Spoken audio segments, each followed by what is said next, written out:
Karena kedua tim kesebelasan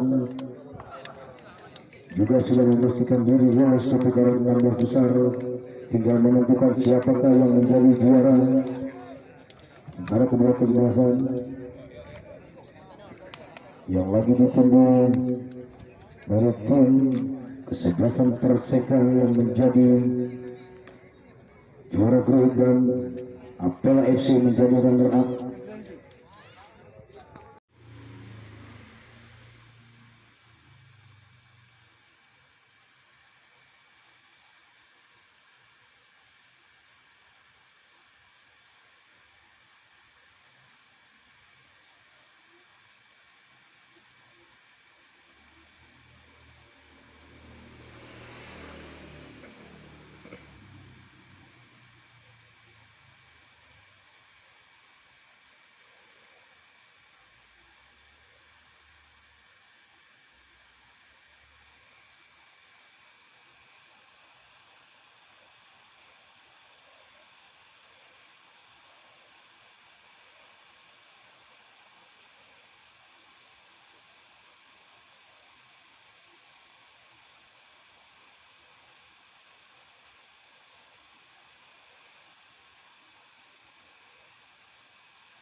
karena kedua tim kesebelasan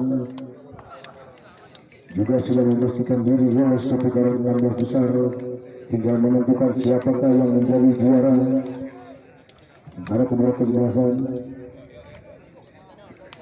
yang lagi ditunggu dari tim kesebelasan Perseka yang menjadi juara grup dan Apel FC menjadi runner up.